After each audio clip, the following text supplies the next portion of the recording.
I was thinking yesterday what would be really, really helpful for people to think about to make them better musicians and better players. Well, here's something to think about. How many different ways can we play exactly the same phrase that's written on paper for us? And how can we make it sound different? And how can we make a piece our own? In other words, it's almost like, how can we become artists ourselves? We always look up to artists. We look up to William Primrose, or Tabea Zimmerman, or Hilary Hahn, or Itzhak Perlman, Yasha Heifetz. The list goes on forever. And these are, to us, those are artists. Well, we can be artists too, you know. It's hard to become an artist because a lot of times we spend time copying other people or not thinking about things all the time. Well, artists are people that are thinking all the time. And what do we think about? Well, we think about, how should I play this phrase? What fingering should I use? What bowing should I use? If I do this fingering, then what happens? Well, it's kind of like you're driving somewhere, and what happens if I take this turn? Well, if I turn right here instead of going left, then I end up going this way, and then I have to go this way. Well, we all want to end up at the same place, but as you know, there are a lot of ways to get there. There's the scenic route, the direct route. There's all sorts of ways to do things. And that's what I want to talk about today. So I thought I would talk about the first phrase of the Bartok Viola Concerto, which is an awesome piece, and it has a lot of different things that you can do. First of all, let's talk about fingerings.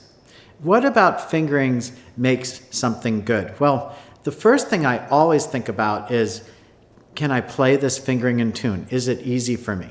If the answer is yes, I can look for it. If it's a little difficult, I can work with it. If it's much too difficult, I usually will try to find something else. So the facility of it is very important, but there are also artistic implications that we have to think about.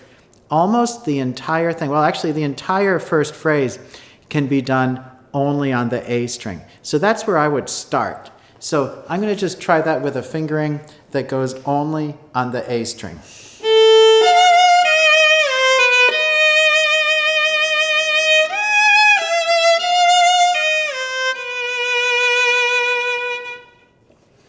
Well, that works. It's nice, it's on the A string. It starts with an open string. Do I want to do that? I have to think about it. Do I want to make a lot of slides? Do I want a lot of shifts? That's another thing to think about. There are a lot of things to do.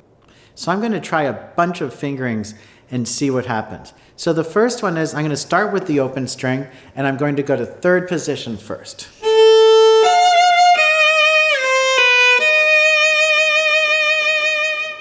Then I'm going to try the second finger.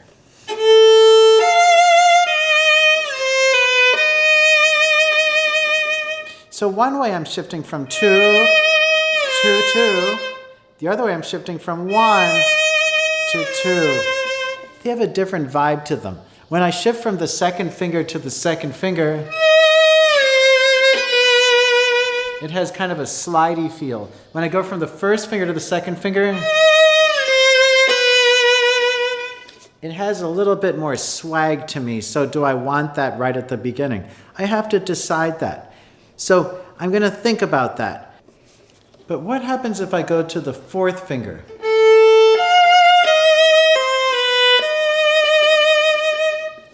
That works too, but it's a little harder to play in tune. So now I'm going to start thinking about other things. What happens if I use the D string and the A string together? So I'm going to play from 0, go to second finger, cross over the strings, and see what that feels like.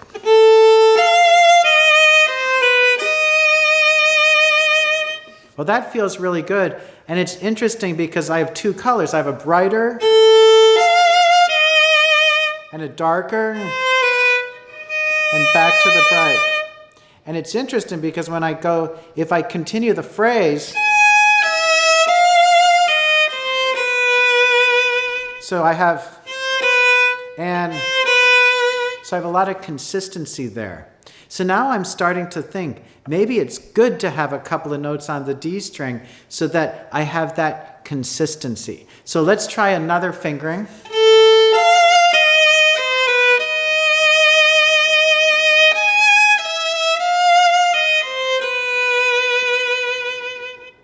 That feels great. Let's compare that to the first one that's all on the A string.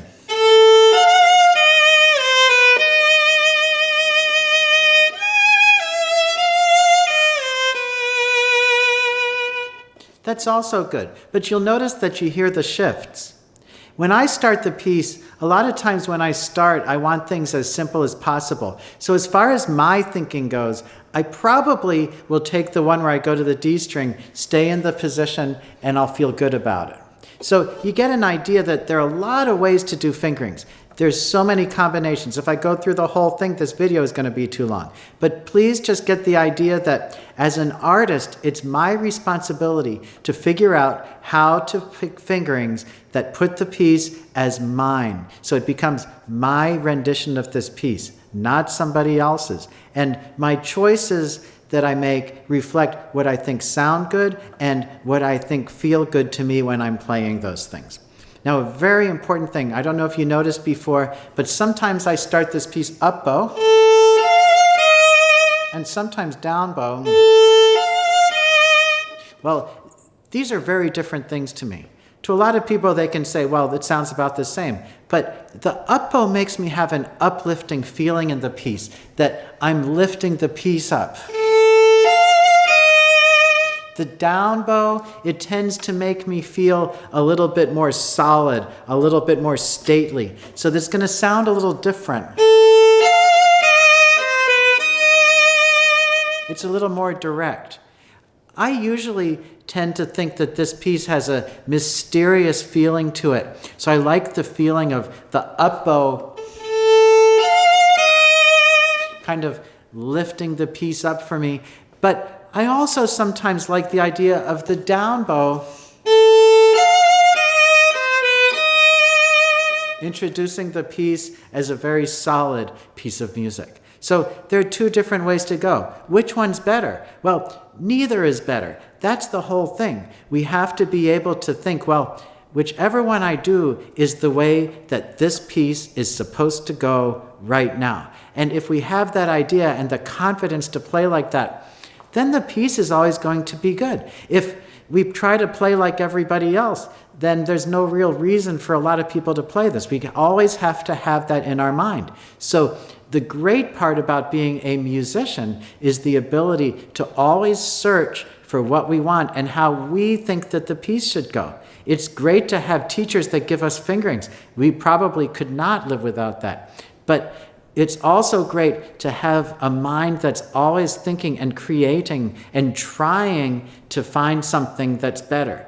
Our job as musicians is always to try to find something and to play something that's better than before.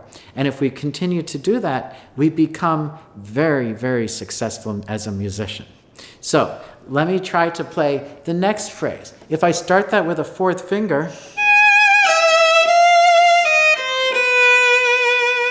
you'll notice I went across the string, or I can play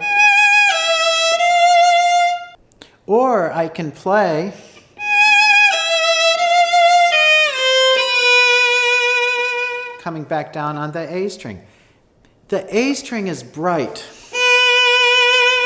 The D string is not as bright. The A string is a little tighter, so my vibrato sometimes is less noticeable than on my D string. So I might want to finish that long note on the D string like so. As you can see, if I kept on going with this, the video would be way too long. I just wanted to give a very quick idea of how to look at a piece and how to choose fingerings and why we should choose fingerings. Another thing to think about is sometimes if I only play the same fingerings,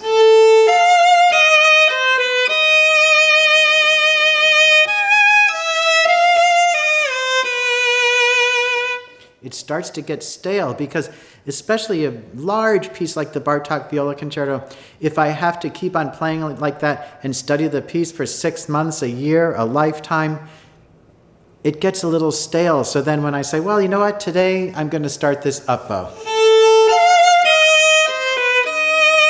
Tomorrow I'm going to start this down bow.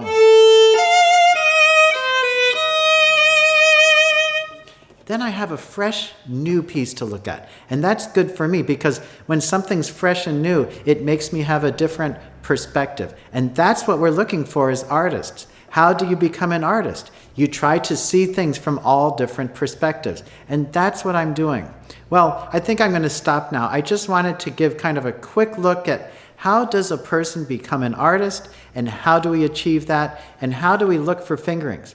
I was just thinking while I was talking just now, how many different ways could I put fingerings on those first 4 measures of the piece?